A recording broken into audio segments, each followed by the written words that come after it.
Ce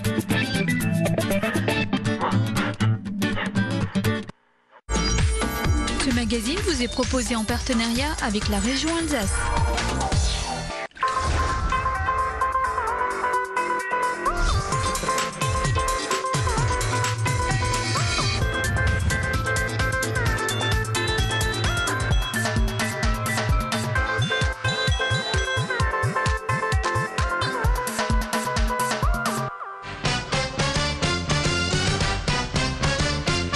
Bonne journée, 9h35. Salut à tous, bienvenue sur Alsace 20. C'est depuis les locaux d'Azur FM que nous ouvrons aujourd'hui cette tranche d'actualité. De nouvelles fréquences ont été attribuées en Alsace à Oui FM, Fun Radio, Liberté ou encore Fréquence Gay. On parlera de cinéma tout à l'heure avec Fouzi Louhem et la guerre des boutons. Et notre choix d'actu aujourd'hui, c'est un bilan consacré au comité régional du tourisme. Est-ce que les touristes ont été présents en Alsace? C'est nos choix d'actu avec Anna Britz.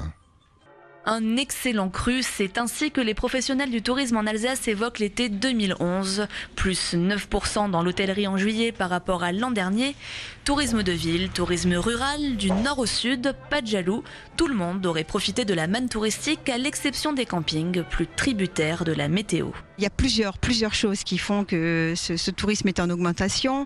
Et il y a tout d'abord évidemment les pays méditerranéens qui sont moins fréquentés. Donc il y a aussi les ménages qui recherchent plutôt de la proximité et de parcourir moins de distance. Le touriste cet été, il était plutôt étranger.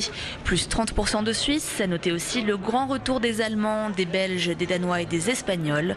De quoi être optimiste pour la saison hivernale, un peu rude l'an dernier.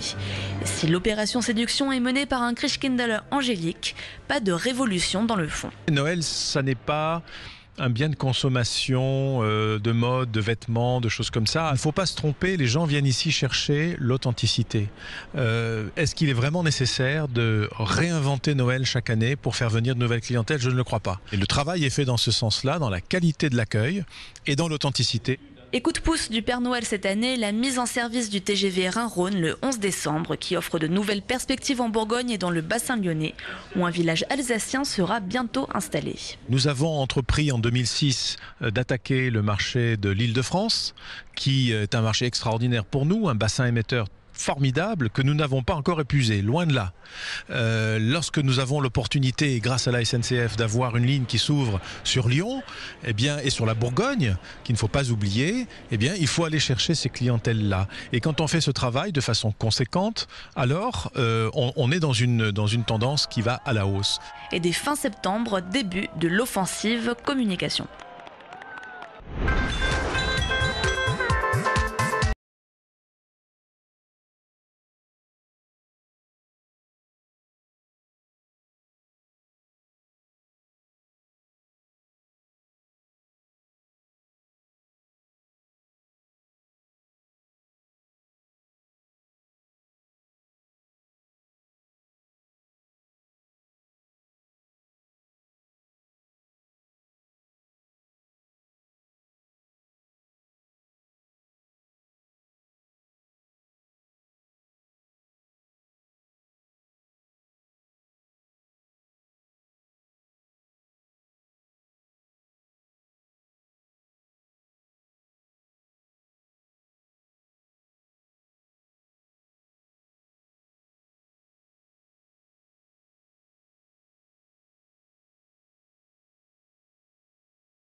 Quelque chose de façon pécuniaire. Je veux dire par là que les radios associatives ont le droit de faire 20% des subventions allouées. Qu'est-ce que ça va changer en termes... Mais c'est un apport de subventions supplémentaires. Aujourd'hui, Azur FM est subventionné par 130 communes en Centre-Alsace. Votre budget, c'est quoi ?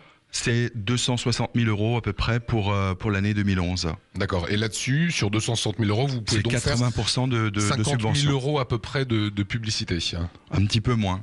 On a profité aussi de ce changement de fréquence et de ces nouvelles fréquences pour créer un studio nouveau. Donc on est parti sur un concept qui est un studio sur le département du Bas-Rhin qui reste sur ce bastion historique qui est Célestat, mais également un studio sur le Haut-Rhin qu'on a implanté à Sigolsheim et qui là est en train de se préparer pour que les programmes puissent très rapidement commencer. D'autres radios sont arrivées, alors des grosses, je pense à Skyrock, RMC du côté de Mulhouse, comme Fun Radio, FG, Fréquence Gay à Strasbourg. Votre regard, comme ça, en tant que professionnel, sur ce paysage radiophonique alsacien qui change? Alors là, il y a... CSA fait preuve d'un courage exemplaire, puisque à Mulhouse, il y avait 2 radios associatives, il n'y en a plus qu'une aujourd'hui. C'est sûr, c'est remplacé par Skyrock, un programme parisien. Je ne suis pas convaincu aujourd'hui que les radios qui arrivent sur la commune de Mulhouse, pour prendre cet exemple, ne tissent demain des liens avec la population. Donc quand vous disiez le CSA était courageux, c'était cynique. C'était humoristique. D'accord, j'avais pas compris. Merci de cette précision. Fréquence Gay à Strasbourg, FG. C'est un choix en ce qui me concerne. Je suis aussi là pour défendre, et je suis surtout là pour défendre les radios associatives. J'ai envie de dire que ça fait plus de 20 ans que des radios à Strasbourg partagent leurs fréquences. Pour les citer, Radio Arc-en-Ciel et Radio en Construction, on s'est battu pour que ces radios puissent obtenir enfin une fréquence entière, développer correctement leurs projets et gagner en autonomie. On a préféré apporter un programme parisien sur Strasbourg. L'objectif aujourd'hui, c'est un message au Conseil supérieur de l'audiovisuel. On sait qu'il cherche des nouvelles fréquences.